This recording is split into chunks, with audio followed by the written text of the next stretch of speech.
یہ ایک لگا ہے شہداء کو ڈھال نہ بناؤ، کل جو ٹاپ ٹرینڈ تھے سلام شہدائے پاک فوج چوتھے نمبر پہ ہے، اور معافی مائی فٹ، یعنی یہ پانچوں جو ہے مخالفت میں یا موافقت کے اندر بات مولانا فضل الرحمان کی ہو رہی ہے۔ اب فضل الرحمان وہ شخصیت ہے، میں مسلسل بتا چکا ہوں کہ وہ ایک مفاد پرست سیاستدان کی پہچان ہے۔ یعنی اگر تو فضل الرحمان 1 سال یا 6 مہینے اپنے اس نیریٹو پہ کھڑے رہ گئے اور انہوں نے حکومت کو فیسیلیٹیٹ نہ کیا، اس نظام کو، اسٹیبلشمنٹ کو فیسیلیٹیٹ نہ کیا، تو پھر کہیں گے کہ یار بندہ چلیں بدل بھی جاتا ہے۔ اب ان کے خیالات بدل گئے، چونکہ وہ ہمیشہ کچھ لینے کے لیے کرتے ہیں، یہ ان کی مکمل سیاست ہے۔ اور اس وقت بھی عدلیہ کی تباہی کے اندر سب سے بڑا رول مولانا فضل الرحمان کا ہے۔ اور بھائی جس طرح اب وہ ڈٹے ہیں نا، اس وقت وہ سینہ تان کے ڈٹ جاتے، عوام باہر نکلتی اور وہ کہتی نہیں ہم یہ تباہی نہیں ہونے دیں گے۔ تو جب وہ ناداں گر گیا سجدے میں، جب وقت قیام آیا، تو اس وقت قیام کا وقت تھا۔ اب کیا فائدہ جب چڑیاں چگ گئی کھیت، جب آپ عدلیہ کو تباہ کر چکے، جب آپ نیب کا اب اندازہ کر لینا، اب انہوں نے ایک شک منظور کروائی کہ نیب کے جو کیسز ہیں، اپیلیں، وہ سپریم کورٹ کے بجائے وفاقی آئینی عدالت میں جائیں گی۔ تو بھائی آئینی عدالت بنائی کیوں ہے؟ اس لیے کہ وہ آئینی معاملات پہ جو ہے وہ چیزیں کریں، چونکہ بوجھ ہوتا ہے۔ تو نیب کیسز ادھر کس کلیے کے تحت جائیں گے؟ یعنی پرسنل اسپیسیفک قانون سازیاں اور آئین سازیاں اس ملک میں ہو رہی ہیں، اندھیر نگری مچی ہوئی ہے، عام آدمی پس گیا ہے، بے روزگاری ہے، مہنگائی ہے، گیس بجلی کے بل یہ لوگوں کی کمر توڑ رہے ہیں، خودکشیاں ہو رہی ہیں۔ لیکن دوسری طرف آپ دیکھیں ججوں کو فری گاڑیاں مل رہی ہیں، یعنی تھوڑے سے 2.5 لاکھ 3 لاکھ دو اور گاڑیاں لے اڑو۔ اشرافیہ بدماشیاں نوچ رہی ہے عام آدمی کو، اس پہ بات نہیں ہو رہی، اس کو ایڈریس نہیں کیا جا رہا۔ پارلیمنٹ واقعہ ہی یرغمال ہو چکی ہے، چونکہ اس کے اندر عوامی ایشوز پہ بات نہیں ہوتی۔ نہ داخلہ امور ڈسکس ہو سکتے ہیں، نہ خارجہ ان لینڈ سیکیورٹی ڈسکس نہیں ہو سکتی۔ عام آدمی جو ہے اس کو ریلیف کیسے دینا ہے؟ یعنی ایسے لگتا ہے کہ زبردستی قابض طبقہ یہ سمجھتا ہے کہ ہم جو دے رہے ہیں وہ بھیک میں دے رہے ہیں، بس اس پہ آپ تالیاں بجاؤ۔ شریف خاندان اور زرداری خاندان یہ تو ہے سیاست، جو باقی اب دیکھیں نا سیاستدان بعض معاملات میں بدنام ہوتے ہیں۔ انہوں نے بلیو پاسپورٹ لیے ہوئے ہیں، ان کی تعداد مٹھی بھر ہے، اور باقی 57,000 میں باقی کون ہے؟ وہ بیوروکریٹ ہیں، وہ سرکاری محکموں کے لوگ ہیں جو سارے استفادہ کر رہے ہیں۔ اس پہ بات نہیں ہو رہی، بات پھر بھی سیاستدانوں پہ ہو رہی ہے۔ تو اب مولانا فضل الرحمان کی پارٹی دیکھیں، جو حمداللہ ہیں، حافظ حمداللہ نے رات کو بولتی بند کر دی ہے۔ اینکر جو محمد مالک ہیں ان کے پسینے چھوٹ گئے ہیں کہ وہ ان کا پروگرام ہی کہیں بند نہ ہو جائے۔ اس نے بات کی ہے کہ جبر کے ذریعے جو ہے وہ یہ پورا سسٹم مسلط ہے، لیکن ٹی وی چینل پہ اس کے باوجود ان کے پروگرام چل رہے ہیں۔ جلسے کی این او سی مولانا فضل الرحمان کی ان گفتگو کے باوجود چلتے ہیں، این او سی ملتا ہے۔ وجہ کیا ہے؟ اس کا ایک اسپیکٹ یہ ہو سکتا ہے کہ اینٹی اسٹیبلشمنٹ بیانیہ چونکہ عمران خان کے پاس ہے، تو عمران خان تو اب ہمارے مخالف چلا گیا ہے، تو وہ تو ہمیں جب بھی آئے گا لتاڑے گا۔ تو کوئی اور شخصیت ہونی چاہیے جس کو خیبر پختونخوا دیا جائے اور مستقبل کا نقشہ بنا کے تو اینٹی اسٹیبلشمنٹ کا جو پالش پولش ہے، جو کریم ہے، پوڈر ہے، وہ لگایا جائے، تو ٹی وی پہ بھی دیا جائے اور آگے پیچھے بھی دیا جائے۔ تو دیکھتے ہیں، یا تو پابندی لگ جائے گی۔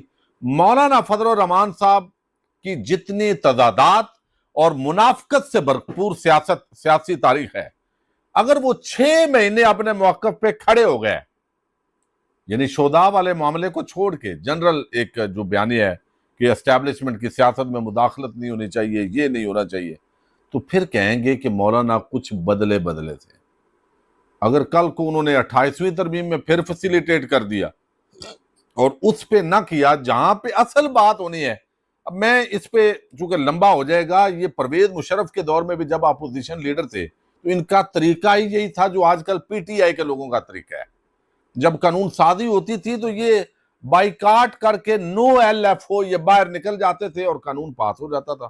آج کل پی ٹی آئی کے لوگ یہ فیسیلیٹیشن پنجاب اسمبلی کے اندر اور قومی اسمبلی اور سینٹ میں دے رہے ہیں، باہر نکل جاتے ہیں، وہ بھئی ادھر وہ ہنگامہ مچاؤ، بات کرو کھل کے، سپیکر کا گھیراؤ کراؤ جو ایک قانونی آئینی طریقہ ہوتا ہے پرامن طریقے سے، اور بات کرو کہ آپ غلط کر رہے ہو۔ یہ بائیکاٹ کر کے بھاگ جانا تو سہولت کاری ہوتی ہے۔ تو یہ اس وقت یہ ایل ایف او آیا، پرویز مشرف کی مدد کی، اور پھر یہ سارا ہوتا رہا۔ تو بہرحال مولانا فضل الرحمان کی جو سٹیٹمنٹس ہیں وہ عام ہیں۔ اب اس پہ وہ ایک صحافی ہے، وہ کہتے ہیں میں مولانا فضل الرحمان کے گھر گیا، میں نے ان کے ترجمان سے بات کی ہوئی تھی کہ بتائیں یہ آپ کی گاڑیوں کا تیل، یہ آپ کا کھانا، یہ آپ کا پینا، یہ کدھر سے آتا ہے؟ تو وہ ان کا ترجمان بھاگ گیا۔ پھر ان کی جو اسلام آباد G6 کے اندر رہائش ہے، ہم بھی ادھر جاتے رہے ہیں جب کوریج ہوتی ہے عام معاملات کی، تو وہ یعنی اس جگہ پہ ہم نے دیکھا ہے کہ وہ کہاں سے آتا ہے بھائی خرچہ۔ وہ بھائی یہ بات نواز شریف سے پوچھ لو، یہ مریم نواز سے پوچھو، بلاول سے پوچھو، جس کے باقاعدہ جعلی بینک اکاؤنٹ سے باقاعدہ کپڑوں کی دھلائی ہوتی تھی، اور یہ جتنے کڑچھے چمچے ہیں ان کو آج پتہ لگا کہ مولانا فضل الرحمان کے گھر کا خرچہ کدھر سے چلتا ہے یا کہاں سے آتا ہے۔ تو سوال جو جینون ہے وہ جینون بات ہے بھائی۔ اب آپ کو یاد آیا ہے تو کیا زرداری کا آپ کو پتہ لگ گیا ہے؟ بلاول کا، مریم کا، شہباز شریف کا، وہ جو منی لانڈرنگ، وہ جو جعلی بینک اکاؤنٹس، وہ ساری چیزیں، لانڈری والے کو پیسے جعلی بینک اکاؤنٹ سے گئے، وہ باقاعدہ JIT نے لکھا۔ تو یہ اس معاملے کے اندر جی وہ کہتا ہے کہ مولانا کا ترجمان ایاد بھاگ گیا۔ ایاد نے مولانا کی سٹریٹ نمبر 83 امبیسی روڈ اسلام آباد میں رہائش گاہ کے حوالے سے بتانا تھا، ساتھ یہ بھی بتانا تھا درجنوں گاڑیوں کا پیٹرول، ڈیزل اور گاڑیوں کی ملکیت، ملازمین کی تنخواہیں اور کچن کیسے چلاتے ہیں۔ جب سے میں گھر پر پہنچا تو موصوف نے اپنا موبائل فون بند کر دیا، کافی انتظار کیا لیکن موصوف نہیں آئے۔ بہرحال مولانا کے گھر کی ویڈیو پیش خدمت ہے۔ تو یہ مطلب ہے جمشید خان ہے کوئی اور جرنلسٹ ہے، یہ بات کر رہا ہے۔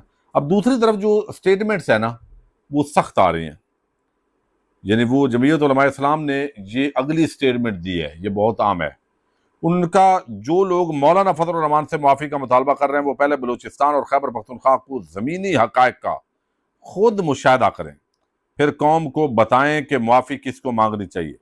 لیکن یہ اسٹیبلشمنٹ کے جو ہے وہ ہواری، نام نیاز سیاسی بونے، زر خرید غلام، مولوی اور لفافہ بردار صحافی کبھی بھی اپنے آقاؤں کو ناراض نہیں کریں گے، اسی لیے وہ حقائق کو تسلیم کرنے کی بجائے قائد جمعیت کے خلاف بے بنیاد پراپیگنڈا کر رہے ہیں۔ مولانا عبدالغفور حیدری کا یہ بیان آیا ہے جو آفیشیل JUI نے نشر کیا ہے۔ قائد جمعیت مولانا فضل الرحمان کی تقریر ملک بھر میں کروڑوں عوام نے سنی ہے اور انہیں مسلسل تحسین اور تائید کے پیغامات موصول ہو رہے ہیں۔ پوری قوم یہ کہہ رہی ہے کہ مولانا فضل الرحمان نے موجودہ حالات میں جو کچھ کہا وہ در حقیقت زمینی حقائق کی درست ترجمانی اور عوام کے جذبات کی حقیقی عکاسی کرتا ہے۔ اسٹیبلشمنٹ اور نام نہاد حکومتی جذبات سے ہٹ کر اور طاقت کے زوم سے نکل کر ٹھنڈے دل سے سوچیں کہ قائد جمعیت نے جو کچھ کہا زمینی حقائق اس کے برعکس ہیں۔ اگر حقائق تلخ ہیں تو اس کا جواب دلیل سے دیا جائے، نہ کہ کردار کشی، جھوٹے پراپیگنڈے اور معافی کے بنیاد مطالبات سے۔ قائد جمعیت حضرت مولانا فضل الرحمان کے خلاف جھوٹا اور گمراہ کن پراپیگنڈا کرنے والے نام نہاد سیاسی بونے، زر خرید مولوی اور لفافہ یہ اب زر خرید مولوی تو ایک میرا خیال ہے طاہر اشرفی نے کی ہے، تو وہ تو پہلے ہی اس کے بارے میں اسی طرح کا تاثر ہے عوام میں۔